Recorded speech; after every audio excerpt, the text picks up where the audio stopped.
Você tem vontade de aprender teologia? Tem desejo de se aprofundar na palavra de Deus para ter mais firmeza, segurança na fé e até para poder entender mais do chamado do Senhor para sua vida? E o mais importante, se você quiser realmente saber interpretar corretamente a palavra de Deus, eu tenho um convite para fazer a você. Quero te convidar para conhecer o Bacharel Livre em Teologia do Nascido de Novo, curso com mais de 80 matérias, mais de 50 bônus exclusivos para você, com todo o material incluso, que vai te levar a ter o seu certificado e a sua credencial de teólogo, para pregar com sabedoria onde o Senhor te mandar. Para conhecer todos os detalhes do curso, é só clicar em Saiba Mais aqui embaixo.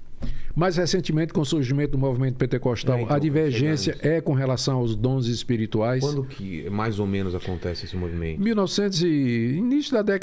Início do século XX, 1906, por aí, na Rua Azusa, nos Estados Unidos, Los Angeles. Os Estados Unidos estava sendo sacudido por uma série de movimentos de avivamento que tinham como base a Igreja Metodista, mas também outros movimentos, outras igrejas tinham participado. Mas movimento que era muito voltado para a experiência pessoal da pessoa com Deus, emocionalismo, e tinha muita coisa interessante. E aí, numa reunião dessas, basicamente de metodistas... Ela é uma ramificação do quê? A Igreja Metodista, ela nasce no grande avivamento da Inglaterra do século XVIII. O Wesley, ele era um padre, ele era um pastor da igreja anglicana, que foi proibido de pregar nas igrejas porque ele começou a pregar conversão, mudança de vida. Né?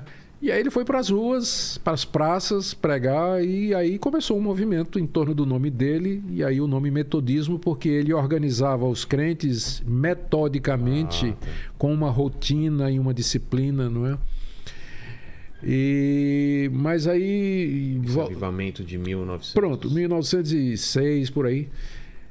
Teve essa reunião na Rua Azusa de pessoas buscando avivamento espiritual, quando no meio delas, de repente, durante o culto, alguém falou em línguas, começou a falar em línguas, que foi interpretado como sendo aquele dom do dia de Pentecostes e que Deus estava devolvendo esse dom para a igreja, porque até aquele momento ninguém tinha falado em línguas durante o período da história da igreja, a não ser alguns casos isolados de alguns movimentos como os montanistas, ainda nos primórdios da história da igreja. Então, esse grupo dizia que Deus estava devolvendo o dom de línguas para a igreja. Os dons espirituais. Dons espirituais. Restaurando os dons espirituais, não é? Mas também o de profecia? Tudo.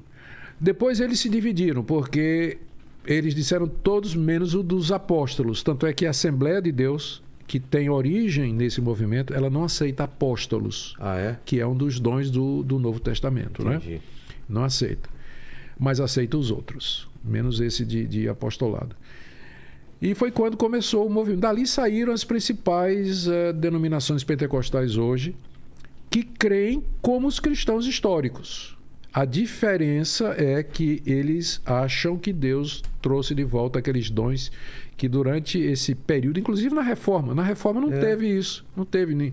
Calvino não falava em línguas, Lutero não curava ninguém, não tinha visões, sonhos, profecias, não tinha. Eu sei que isso é uma coisa que divide muita gente, né? No Pentecostes, se aquilo era dali mais para frente ou aquilo era findado lá mesmo, aqueles dons espirituais. Sim. Qual que é a tua leitura sobre aquilo? Eu entendo que a pergunta para mim é outra, que tem a ver com a questão da revelação. Deus se revela, Deus se mostra, Deus fala conosco. No Antigo Testamento, ele falava através de sonhos, visões, profetas, aparições, teofanias, como a sarça ardente, por exemplo, o anjo do Senhor. Certo. Uma vez que Cristo veio e foi a fala final de Deus, porque diz lá a carta aos Hebreus, tendo Deus outrora falado muitas vezes aos nossos pais pelos profetas, nos últimos dias nos falou pelo seu Filho. Então, Cristo é a fala final, última, decisiva de Deus. Não é porque é ele mesmo que veio. Para então, que sinais se já está ele próprio? Então, a partir da vinda de Cristo e do registro dessa vinda, que são os livros do Novo Testamento, a necessidade de milagres e de revelações e visões cai drasticamente. Uma vez que eu creio que o que Deus tinha para me dizer, ele já disse, e isso está escrito na Bíblia, eu não vivo na expectativa de acordar de noite tendo uma visão, um sonho, uma revelação ou um anjo vindo falar comigo. Deus pode fazer isso hoje? Pode, ele é Deus. Ele faz o que ele quiser. Mas não creio que essa é a expectativa que nós devemos ter. Mas os irmãos da pentecostais, eles entendem, eles falam, narram experiências a respeito disso aí, e eu não sou de... Eu até peço aos irmãos da Assembleia, quando eles vêm contar algumas experiências, de rapaz, não conte não. Por quê? Porque eles vêm pedir a minha opinião, né? Tá. E às vezes eu vou ser um pouco crítico. Mais cético, né? E eu vou perder o amigo, né? Então, eu prefiro... Eu tenho muitos amigos da Assembleia de Deus e de outras igrejas pentecostais. Sou convidado para pregar. Procuro sempre ser educado, né? Estou na casa dos outros e não falo esses distintivos, né, que acabam ofendendo ou que são pontos polêmicos, né? Porque eu considero os pentecostais como dentro do cristianismo histórico, porque eles afirmam todas aquelas coisas. Só diferencia... A diferença é a questão dos dons espirituais, que, ao meu ver, não afeta a questão central do evangelho. Mas então, a questão dos dons... Voltando. É do Pentecostes. Lá do... A minha pergunta é... A minha resposta é... Todos os dons relacionados com revelação, para mim, eles cessaram. Porque Deus já falou. Não tem mais o que ser revelado? Não. Deus não tem nada novo para nos dizer. O que Deus queria dizer, ele já disse. O que Deus faz é me guiar na minha vida. Então, no dia a dia, pela providência dele. Por exemplo, você muito gentilmente me convidou para participar do seu programa. Eu orei muito a Deus. Eu perguntei a Deus, o que é que eu devo ir ou não devo ir? Então, casou uma oportunidade de que eu estava vindo a São Paulo para uma conferência, né? Participar, aliás, de um evento que vai acontecer amanhã, e que tinha um amigo, que inclusive está aqui nos estúdios conosco, é o nosso amigo Uriel Ferreira, que está ali. Ele vinha também. Então, e foi num horário, foi num buraco da minha agenda. Certo. Que eu estou voltando de uma viagem de Israel, Itália, tudo isso aí. Itália não, perdão, Roma, Grécia e tudo. E eu disse, pronto. As circunstâncias mostraram que era favorável isso aí. Então, Deus continua me guiando. Não é uma revelação de um futuro para a humanidade, é uma coisa muito pessoal. Isso. Então, Deus já disse o que é que vai acontecer no futuro, o que é que vai acontecer com as pessoas, de que maneira isso vai acontecer. Então, tudo que tem a ver com a história da redenção já foi revelado. Está na Bíblia. Então, não resta revelação. Então, todos os dons relacionados com revelação, como, por exemplo, os profetas e os apóstolos, cessaram com a vinda dele. Com a vinda dele.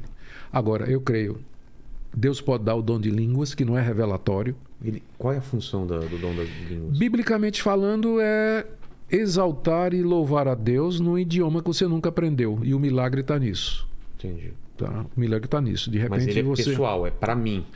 Ou é para ele pode ser exercido em comunidade, desde que siga a regra de 1 Coríntios capítulo 14. 2 pessoas, no máximo 3, em sequência, e tem que ter intérprete. São as 4 regras. O intérprete faz o quê? Ele interpreta aquilo que você falou. Vamos supor. Mas isso não é uma revelação também?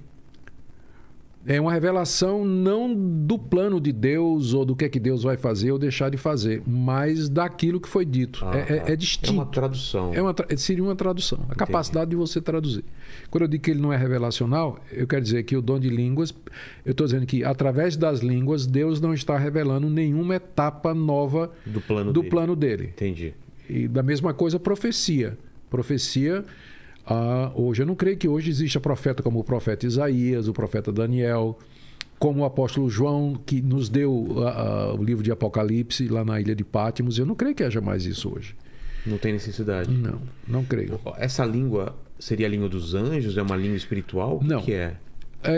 São idiomas humanos falados por alguém que não conhece. Se eu, de repente, aqui começasse a louvar a Deus em mandarim. Entendi. E aí, de repente, você entendeu. E trazia, olha, ele acabou de dizer isso aqui. Entendi. Então, alguns acham que é língua de anjos por conta de uma interpretação equivocada de 1 Coríntios capítulo 13, aquele famoso capítulo do amor, onde Paulo diz: ainda que eu falasse a língua dos anjos e dos homens, se eu não tivesse amor, nada seria. Mas ali ele está colocando na condicional. Ele está dizendo, ainda que, não quer dizer que ele fala. Está dizendo que ainda que falasse, o amor ainda seria maior. Então, quando ele diz, ainda que eu falasse a língua dos anjos, não quer dizer que é possível falar a língua dos anjos. Está dizendo que ainda que ele falasse, o amor ainda seria maior. Entendi. Então, ali não está dizendo que a gente fala a língua de anjos.